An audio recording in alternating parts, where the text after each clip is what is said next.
And I believe that I've been stressing over the past few months now that what we believe in this, what we need in this ministry is good, strong leaders. And all of you here are strong leaders, or you need to be a strong leader. You need to have the characteristics of leaders that we want to have in this ministry. We have come up with a model of leadership that I want to see everybody in the ministry has. Leaders in the ministry, that's you and me and all of us. We have to have these 5 characteristics. These 5 E's and the 1 P. Right? 5 E's. Have you heard of the 5 E's and 1 P? I'll tell you what I expect to see from all leaders. I expect all leaders to have energy, not be half dead. Not be half dead, to be alive. When you see that leader walking, you can tell that he's alive. When he speaks to you, you can tell it is alive. You have some leaders who speak to you and they will tell you it's a very good day. They look like this. Everything must be full of energy. Leaders must have energy. So all of us, I believe all these things we're trying to have, it rests on leadership. Leaders who have energy. But it's not enough just for leaders to have energy. Leaders must be able to energize others. If you're shaking like this and all your subordinates are half dead, something wrong with your leadership. Because you can only be a leader if your people under you are doing the things that you want them to do. If you are doing all the work, because your subordinates can't do it, something wrong with your leadership. Your leadership should be such that the workers under you should be able to do, after a certain period of time, they should be able to do what you can do. That's good leadership. That's how you energize others. Second, we talk about leadership as people having the edge. People having the edge to make the tough decisions. One of our big problems in Fiji, not just in the Ministry of Health, in Fiji as a whole, we are very nice people. Sometimes when you have to say no, sometimes when you have to be strict, you can't. That's one of the big problems we have in our health. We know that there is an SOP and we can see somebody breaking the SOP, but because we have lunch with them, you cannot tell them. That's a sign of poor leadership. Those people should not be leaders. Must have the guts to take the tough decisions. To be able to put your foot down when it needs to be put down. I've noticed, I was with the Assistant Minister last night. We were talking about some of the issues that he's been having some discussions. A lot of cases we go and people know that there is a process that needs to be followed. But they just don't follow it. And if the leader does not assist on processes being followed, it's not going to be followed. Because people copy the leader. If the leader doesn't follow the process, forget the process. The process is what the leader allows to happen. This ministry needs leaders with edge. We have got a laboratory quality management system. We have process to improve it. You need people to stick down and say, we will do it. And if you cannot do it, then maybe you should not be here. That's what we need. If not, we'll just be going along. We'll have all these lovely documents, but we'll not be able to make the change because we don't have people with edge. Having edge does not mean being nasty. Having edge does not mean being that. Having edge does not mean screaming and yelling at people and calling them nasty names. No. Having edge means being able to focus on what is wrong and talking about what is wrong. Not talking about the person who's doing something wrong, but talking about what he's doing wrong. Can you get the difference? Talking about the person and about what the person is not doing right. That's what we need in this ministry. People who can do that.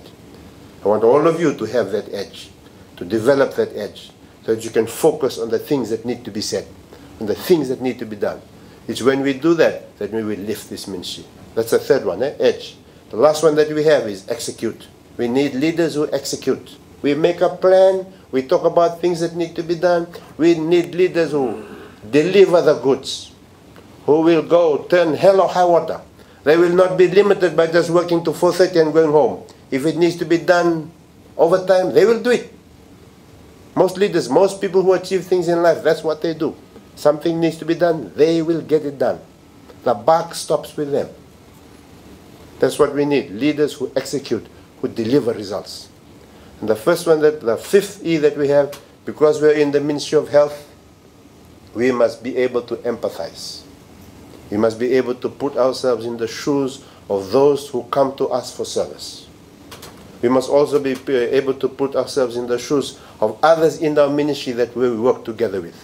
Sometimes you need to You need to work with doctors. Doctors, you are the customers of doctors, or doctors are your customers, and vice versa.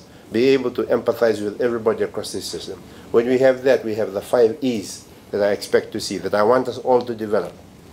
Energy. When you're a leader, your people are energized. A leader is not a person who is leading there and everybody asleep here. You're not a good leader if you do that.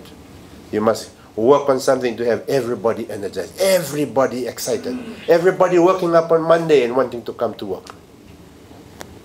Because it's a great place to be working on. But people must have the edge, be able to put their foot down when the foot needs to go down. Execute, deliver the results, and have empathy. And the last one that we have, people must have passion.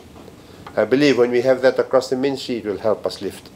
And I think over this past week, last week was it? Last week we launched the 5S? Last week we launched 5S. Was it this week? Last week. Old age, see? We launched 5S. I believe 5S is a very simple thing. You all know what 5S is, eh? Right? Yesterday last week we had sorting. We went back to our offices, we went to our wards and our stations, and we looked around for all the things that are piled up in our lives, in our workplaces, the things that we didn't need. We took them and we threw them away. Right? We threw them away. We need to take things we don't need and throw it away. 5S, with all of its various stages, is the basis of quality. Because 5S is not just about cleaning. It's about creating a discipline. Creating a discipline that says, there's something here that needs to be done. I'm not going to wait for anybody else to do it. It's something I can do and I will do it. So eventually it will become, we'll be able to create this discipline. A discipline where our workplaces don't have, in our workplaces we don't have things that we don't need that get in the way. Our workplaces are set. There's a place for everything and everything in its place. It's clean. We have created that discipline of making sure that nobody throws out rubbish, but everybody's cleaning up. When we have that, we have the basis, a way of thinking that will allow us to implement our quality management system much better.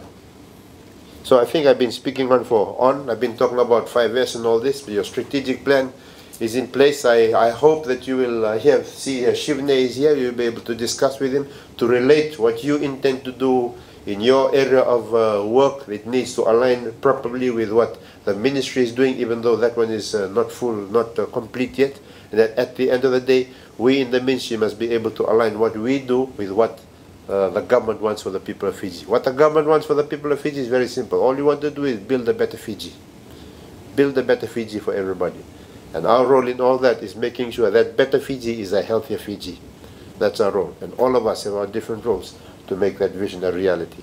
So I wish you well in your workshop today. I look forward to hearing of great results. And I look forward to one day hearing that the quality management system has improved as a result of this workshop, and that it has led us, it has moved us closer in this ministry to achieving our vision of a healthier population in this country. You all have a great workshop, and God bless you all.